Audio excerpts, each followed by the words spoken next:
श्री स्वामी समर्थ. माझ्या मैत्रिणींनो, स्वामी माऊली किचन मध्ये आपले स्वागत आहे. तर आज आपण आपल्या किचन मध्ये पाहणार आहोत खमंग अशी मासवडी. तर खमंग अशी मासवडी आपण सगळ्यांनाच येते, पण ज्याची त्याची पद्धत वेगळी असते. तर मी माझ्या पद्धतीने केलेली आहे, तर ती तुम्ही पाहू शकता. माझ्या आजीने आणि आईने जसं शिकवलेले आहे तसे आम्ही शिकलेलो आहे. मी कुणाची पाहिलेली नाही, काही नाही. ही माझी स्वतःची रेसिपी आहे. तर त्यासाठी लागणारे साहित्य: लसण घेतलेला आहे मी, सोलून असा खुडून घेतलेला आहे चांगला. कोथिंबीर, लसण, खसखस, तीळ, खोबरं घेतलेलं आहे एकदम लहान खिसणीने खिसून. तर हे तीळ आपण भाजून घेऊयात. पहिल्यांदा चांगले असे भाजून घ्यायचे तडतड होईपर्यंत. तीळ चांगले नीट करून घेतलेले आहेत. परत खसखस पण भाजून घ्यायची चांगली अशी तडतड वाजेपर्यंत. परत डाळवे पण थोडेसे घेतलेले आहेत आणि शेंगदाणे थोडेसे घेतलेले आहेत, ते पण भाजून घेतलेले होते. खोबरं घेतलेलं आहे, एकदम छोट्या खिसणीने खिसून घेतलेलं आहे खोबरं. कोथिंबीर एकदम बारीक चिरून घेतली. आता हे तळलेले भाजलेले तीळ आणि खसखस आपण मिक्सरमधून बारीक करून घेतलेली आहे. आणि ते खोबरं आणि कोथिंबीरीच्या याच्यावरती टाकून घेऊयात आपण. आता हे शेंगदाणे आणि डाळवे पण भाजून घेतलेले होते, ते आता ते पण मिक्सरमधून बारीक केलेलं आहे आणि ते पण आपण त्याच्यात घेऊया. हे सारण आहे, वडीचे सारण. हे लसण, थोडासा लसण आपण ठेवूया शिल्लक. त्याच्यात अद्रक टाकूयात. अद्रक आणि लसण हे पण मिक्सरमधून थोडंसं बारीक करून घेऊयात आणि थोडंसं ते पण टाकून देऊयात. हे मसाला घेतलेला आहे बाकीचा. मीठ आहे, धना जिरा पावडर आहे, हे पण मसाला आहे. जे आपल्याला पाहिजे ते आपण मसाला घेऊ शकता. तिखट आहे, लाल तिखट टाकलेली आहे मी थोडे. आपल्या चवीप्रमाणे आपण तिखट टाकू शकता. कोणाला जास्त आवडते, कोणाला कमी आवडते. त्याच्या झणझणीत पाहिजे असले तर थोडेसे तिखट जास्त टाकायचे. असं हाताने मिक्स करून घ्यायचं. परत असं चांगला ओलसरपणा आलेलाच असतो त्याला. परत हळद थोडीशी आणि काळे तिखट राहिलेली होती, ती पण थोडेसे टाकून घेऊयात. आपण घरी बनवलेली काळे तिखट आहे, त्याच्यात सगळेच मसाले आहेत टाकलेले. हे आता सगळे सारण आपण एका प्लेटमध्ये काढून घेतलेले आहे. आता परत वडीचं वरचे आवरण बनवायचे आपण बनवून घेऊयात. बेसन पीठ घेऊयात. बेसन पीठ चांगले चाळून चाळून घेतलेले आहे, बारीक आहे एकदम. त्याच्यात तिखट, मीठ आणि हळद टाकून घेतलेली आहे. आता अगोदर एकजीव करून घेऊयात आपण ती सगळं. परत थोडे पाणी टाकून आपण मिक्स करून घेऊयात, कारण वडी बनवायला जास्त पातळ पण नाही जमत. त्याच्यामुळे घट्ट असर असा छान गोळा बनवून घ्यायचा. जास्त पातळ वाटायला तर परत थोडेसे पीठ टाकायचे.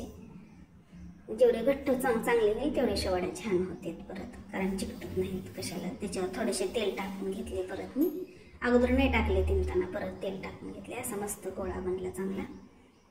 बघा असा एकजीव एकदम मस्त पीठ बारीक होते. त्याच्यामुळे त्याच्यामुळे 4 गोळ्या केले, म्हणजे 4 लाट्या होते. त्याच्यात पोळपाटाला थोडंसं तेल लावून घेतलं, थोडंसं पीठ टाकलं. बिना पिठाचे पण होते, पण कोणाला बिना पिठाचे असे नाहीच म्हणून मी थोडंसं पीठ लावून घेतलेलं आहे.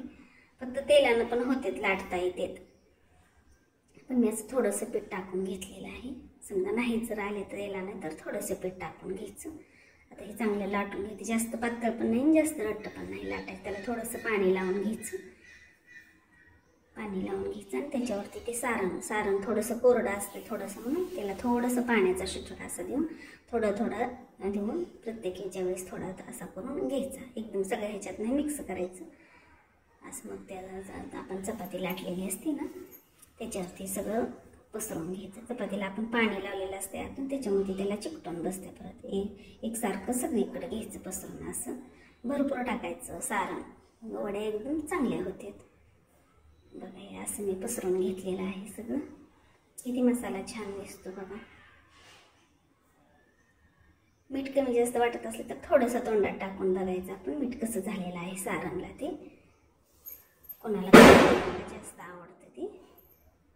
कढईने सगळीकडे पाणी लावून घ्यायचं आणि असं दाबून व्यवस्थित असं हे करून घ्यायचं एकदम असं, म्हणजे ती सारण परत वडीतून असं बाहेर येत नाही. परत असं दाबून चांगलं घ्यायचं सगळीकडचंच आणि परत अशी व्यवस्थित एकावर एक ठेवून घ्यायचं आपण. ते पाणी लावलेलं असते त्याच्यामध्ये चिकटून चांगलं बसतंय ते.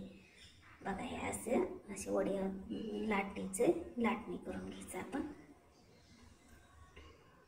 एकदम छान होतं ते. चिकटत नाही. पाणी लावलेलं ती चिकटवून घ्यायचं चांगलं, म्हणजे परत वड्या जर कट केला तर ती सारण बाहेर येत नाही त्याच्यातून. बघा असं घ्यायचं करून. त्याला वरती आणखीन थोडंसं तेल लावून घ्यायचं, म्हणजे कसं समजा आपण वड्या वगैरे हाताने जरी केल्या तर ते आपल्या हाताला चिकटत नाही परत. मग परत मी अशाच वड्या पाडून घेते अगोदरच. कोणी पूर्णच असं वाफवून घेते, पण तसं पूर्ण जर वाफवून घेतलं आणि परत जर आपण वड्या पाडल्या तर ते सारण तळताना सगळं असं बाहेर येतं. मग त्याच्यामुळे अशी सेपरेटच वडी माझी आई असंच करत होती. त्याच्यामुळे मी असंच बनवून घेते, सगळं कट करते अगोदरच आणि परत असं थोडासा पाण्याचा हात घेऊन असं दाबून घ्यायचं, ते सगळं पॅक करायचं असं थोडं असं घेऊन, म्हणजे सारण व्यवस्थित मध्ये राहते, अजिबात बाहेर येत नाही सारण त्याच्यातून. पण वापरून घेतल्यानंतर सुद्धा अजिबात बाहेर येत नाही त्याचे. असं घ्यायचं सगळीकडूनच. नाही जर चिटकलं तर थोडंसं पाण्याचा हात घेऊन थोडंसं, शक्यतो नाही पाण्याचा हात घ्यायची गरज, पण असं थोडंसं सगळ्याची तोंडाशी बंद करून घ्यायची चांगली. बंद करून घेतल्यानंतर व्यवस्थित वड्या होत्या, सारण आपले येत नाही बाहेर त्याच्यातून, म्हणून असं घ्यायचं. बघा हे सगळं कसं घेतलेलं आहे ते 2-3 वेळेस असं व्यवस्थित करून घेतले की परत जे करायचं ते अगोदरच करून घेता येते. आता आपण पातेल्यात पाणी ठेवलेलं आहे, मोठं पातेलं ठेवलेलं आहे, त्याच्यावरती ही चाळणी ठेवलेली आहे स्टीलची, आपण कशाची पण ठेवू शकता, पुरणाची चाळणी वगैरे. त्याला तेल लावून घ्यायचं असं सगळं. खाली पाणी उकळायला लागले की परत वड्या ठेवायच्या त्याच्यावर. पाणी उकळायला लागलेलं आहे, अशा वड्या ठेवून घ्यायच्या सगळ्या. कढई ठेवायच्या अगोदर, मग परत मध्ये ठेवायची सगळ्याच वड्या. बघा असं ठेवून घ्यायच्या, म्हणजे वाफवून त्याला पण थोडंसं तेलाचा थोडासा ब्रश फिरवायचा असं, म्हणजे चिकटणार नाही अजिबात. परत त्याच्यावरती आता आपण ताट झाकून ठेवूया. बघा आता छान पाणी उकळायला लागलेलं आहे. झाले आता 5-6 मिनिटात आपलं काढून बघायचं. आणखी असं थोडासा पाण्याचा हात घ्यायचा आणि गॅस थोडासा कमी करायचा. मग परत असं पालत्या उलत्या करायच्या थोड्याशा वड्या, म्हणजे एकदम छान मधलं पण सारण वगैरे एकदम छान वाफवून निघते. असं एकदा हे करून सगळ्याच वड्या अशा घ्यायच्या आणि असं परत आणखीन एकदा ताट झाकून ठेवायचं. परत आणखीन 5-10 मिनिटं आणखीन राहू द्यायचं. परत एकदा काढायचं आणखीन. मग परत एकदम हो का बघा आता तर एकदम छान वाफवून निघालेले आहेत. तुमच्या जर हाताला पळत असलं तर तुम्ही उलटण्याने चमच्याने पण असं करू शकता. असं पाण्याचा हात घेतल्यानंतर थोडासा गॅस कमी करायचा, मग पाण्याची वाफ कमी होते खालची. हो का असं उलटणं पण पाण्यात बुडवायचं आणि उलटण्यानं पण तुम्ही असं, कारण नवीन ह्यांना असं हाताला पोळल्यासारखं होतं. आम्ही काय करतो पाण्यात हात बुडवतो आणि त्यानंच अशा वड्या एकीकडे करतो. असं उलटण्यानं पण असं आपण करू शकता. परत बघा असं आता आपण काढून घेऊ. छान वाफरले त्याच्यामुळे आता आपण काढून घेऊया. पहिल्या सगळ्याच वड्या आपण काढून घेऊयात आता उलटण्याने. सेपरेट शिजवल्यामुळे परत काय कट करायची गरज नाही, काही नाही. असं मोठे पण उकडून घेतले तसं पण चालते. आता हे दुसऱ्या वेळेसची केलेल्या ते आपण सगळ्या आपण ठेवूयात. तोपर्यंत हे ताटातल्या तुम्हाला दाखवते मी वाफवून घेतलेल्या वड्या. अशा पण कोणाकोणाला आवडतात, कारण जास्त तेलकट ज्यांना आवडत नाही त्यांनी अशा सुद्धा कट करून खाल्ल्या तरी पण छान लागतात. परत तळायच्या ऐवजी अशा सुद्धा. बघा हे तसे एकदम आता फुटत नाही, काही सुद्धा होत नाही. ह्याला एकदम छान चौकडून सगळीकडून राहिलेलं आहे. आपण पॅक केल्यामुळे सारण बाहेर येत नाही, काही नाही, असं व्यवस्थित राहते. बघा हे आता कढई ठेवलेली आहे. जास्त तेलकट आवडत नाही त्याच्यामुळं थोडंसं तेल ओतूनच त्याच्यात वड्या हे करून घ्यायच्या आपण. बघा मी थोडंसं काळा तिखट घेतलेलं आहे घरचं, त्याच्यात थोडंसं मीठ टाकलेलं आहे. दुसरा घाणा उकडायला ठेवलेला आहे आणि त्याच्यात थोडंसं पाणी घ्यायचं काळ्या तिखटामध्ये. त्या मीठ आणि काळं तिखट आपले घरचे असं ते हे करून घ्यायचं पाण्याचे. त्याच्यात सगळ्या वड्या अशा हे करून घ्यायच्या. तुम्हाला जर असं आवडत नसलं तर सेपरेट तशा पण तळू शकता, पण आमची पद्धत अशी आहे.